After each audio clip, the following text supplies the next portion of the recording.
तुम सब लोग कान खोलकर सुन लो। अगर तुम में से किसी ने भी मुझे रोका या इसकी मदद की तो वो भी मरेगा। चल।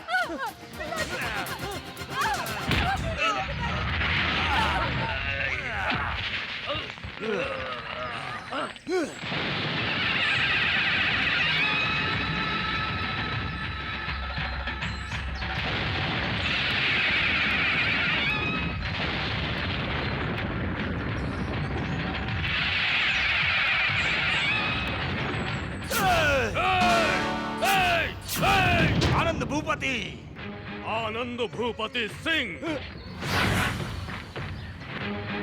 मैंने जिन बच्चों को आशीर्वाद दिया है उनकी रक्षा करना भी मेरा धर्म है। उनकी जान लेने के लिए ऊपर से भगवान ही क्यों ना जाए, उसे भी रोकने की हिम्मत रखता है ये आनंद भूपति सिंह। या तो फिर आजा। तुमने क्या मुझे अपना शरीर देखकर डरने वाली कोई औरत समझकर रखा है? शेर के परिवार में पैदा हुआ मर्द, खून की होली तलवार से खेलता आया हूँ। तू मेरा क्या बिगाड़ लेगा रे? बिना कुल के राजा बना बैठा है, तेरी हैसियत ही क्या है? मेरी हैसियत? तू बता, तेरी हैसियत क्या है? किसने रचा इस सृष्टि को? इस संसार में पानी आजाद है, हवा आजाद है, वातावरण आजाद है, कोई गुलाम नहीं है। इस बात को तू क्या जानेगा? पेड़ पौधों की जाति है, कीड़े मकोड़ों की जात है, यहाँ तक कि बिल्ली कुत्तों की जाति है, तो हम मानवों की कोई जाति नहीं है क्या? हैं? शैतान और राक्षस अपनी जाति घोषित करे तो उसका कोई महत्व नहीं। तुम लोगों ने जो भी लिख दिया वो वेद हो गया। तुमने जो पढ़कर सुनाया वो वेदों में वेद हो गया। तुम लोगों ने स्वार्थ के लिए जो लिखा वो वेदों में वेद हो गया। जन्म से लेकर मरण तक मंदिर में माथा टेकते रहोगे तो भी कभी पुजारी नहीं कहलाओगे, हमेशा धोखेबाज ही रहोगे। सच को झूठ और झूठ को सच बनाना ही तुम्हारा पेशा है।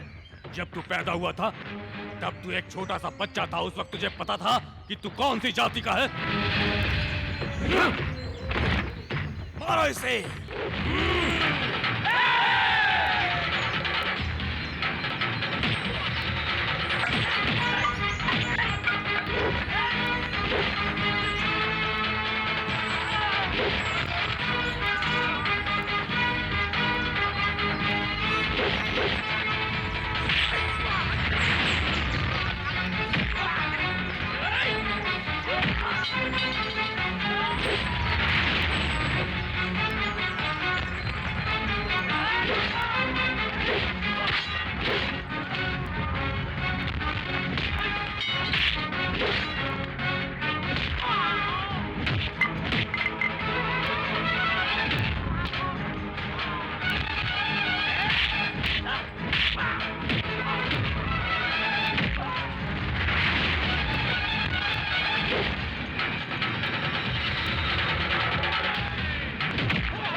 माफी के नाम पर बच्चों को कभी तकलीफ मत पहुंचाना, नहीं तो तू जान से चला जाएगा, समझ गया तो?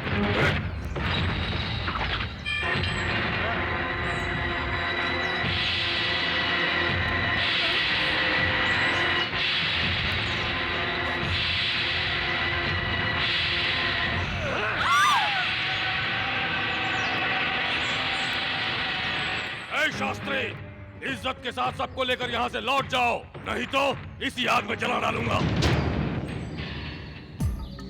कुछ दिन तक पैर जमीन पर मत रखना, जल्दी ही ठीक हो जाओगे। आओ बहन, मैं दवाई दे देता हूँ।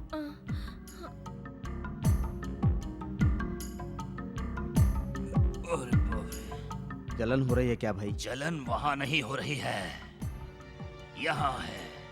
मेरी मर्जी के खिलाफ उसने मेरी लड़की की शादी कराकर मुझे हर पल जलने के लिए छोड़ दिया। सारा गांव तमाशा देख रहा है, उसे भी जीने का कोई हक नहीं। वो आपके बस में नहीं है भाई। मैं उससे कम हूँ क्या? हाँ, जागीर में, धन दौलत में, मर्दानगी में, बोल बोल किस चीज में कम हूँ? इन सब में आप उसके बराबर हैं भाई, लेकिन उसके पास नीति, न्याय और धर्म की ताकत है।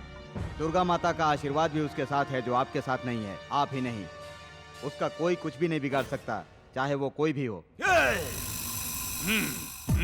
कहने वाला कुछ भी नहीं करता, करने वाला कभी कहता नहीं, कर गुजरता है। हर कार्तिक पूर्णिमा के दिन माता के मंदिर में वो स्वयं घुंघरू बांधकर नाचकर माता को प्रसन्न करता है। उस दिन अगर कोई उससे कुछ मांगे तो वो देता भी है।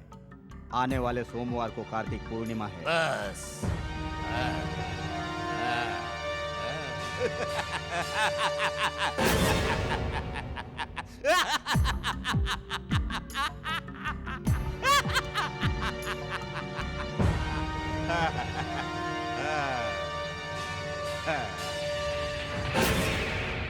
मालिक, बच्ची का नाम रखिए। भवानी, दुर्गा माता के आशीर्वाद से ये सदा सुखी रहेगी।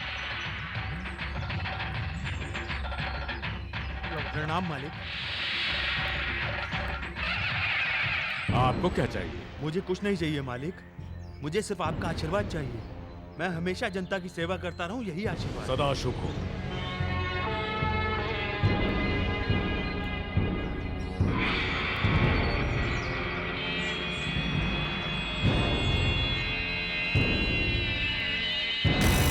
नमस्ते आनंद भूपति सिंह जी। आज के दिन कार्तिक पूर्णिमा है। ये तो सारा जग जानता है। आज के दिन आपसे जो कोई भी कुछ भी मांगता है तो आप उसे देते हैं, इसलिए आपसे कुछ मांगता तुझे देने वाला मैं कौन हूँ? सारे जग को जो देती आई हैं वो जगत माता है। मांगो। दी हुई जुबान और किया हुआ दान मैं कभी भी वापस नहीं लेता हूँ। जो मर्जी में आए मांगो, मिल जाएगा।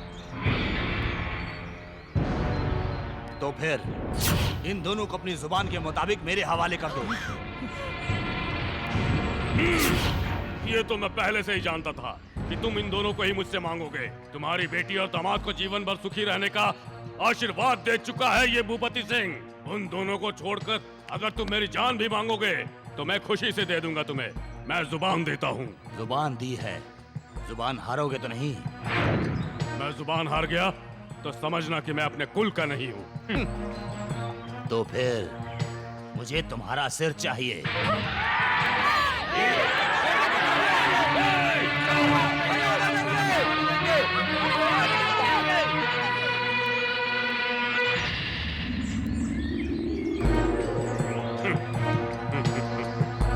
जो बात कहते हैं जब वो करनी पड़ती है तो कितना मुश्किल होता है। मैंने तुम्हारा सिर क्या मांगा, तुम्हारा सर ही झुक गया। मालिक, इसे मैं ऐसे नहीं छोड़ूंगा। इसके सर को काट के माता के चरणों में मैं इसकी बलि चढ़ा दूंगा। मालिक के साथ बहुत बदतमीजी कर ली, अब एक शब्द भी बोला तो बोटी बोटी कर देंगे। मालिक, इसके मकसद को जानते हुए भी आपने ऐसा वचन क्यों दिया? आज के इस जमाने में भी ऐसे महापुरुष पैदा हुए हैं जो प्राण दे देंगे पर वचन नहीं जाने देंगे। लेकिन उन्हें छल से मरवाने वाले लोगों की भी कमी नहीं है इस जमाने में।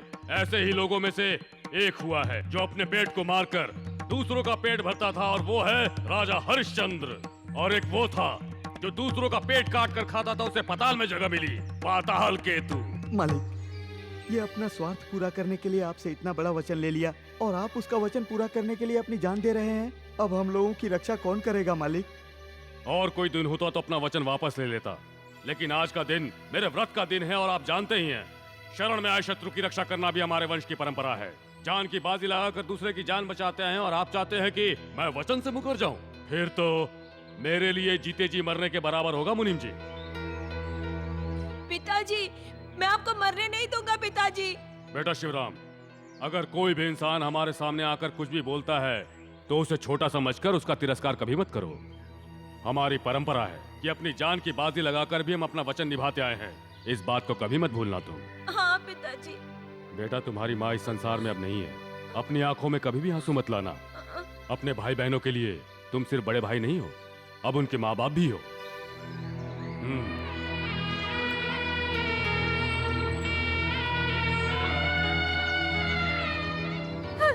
मालिक, मेरे पिताजी के कहने के मुताबिक मुझे उनके हवाले कर दीजिए। आप हमारी खातिर अपने प्राण मत दीजिए। ऊपर से वो ब्रह्मदेव आदेश देता है और ये भूपति सिंह उसका पालन करता है। अखंड सौभाग्यवती भव।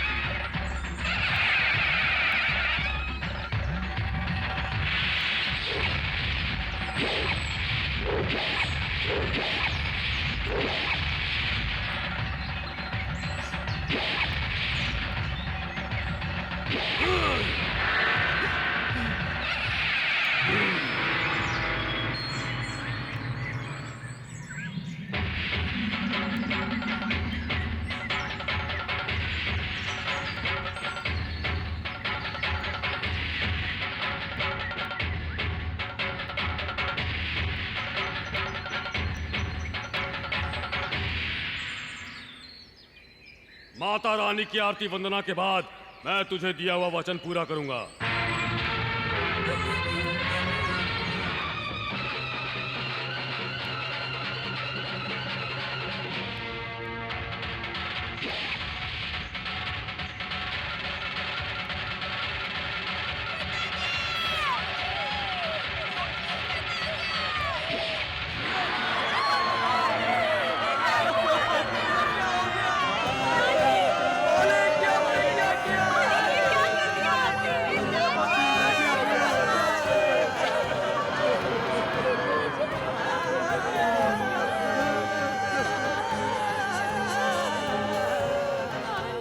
आपके पिताजी जैसा महान इंसान सदियों में एक ही बार पैदा होता है।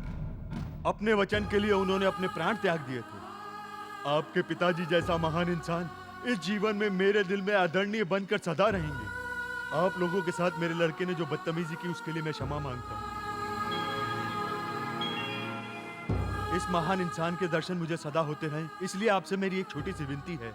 मेरी लड़की को अपने छोटे भाई के लिए अपने घर की बहू स्वीकार कर लीजिए। हम लोग इसे हमारा सम्मान ही समझेंगे।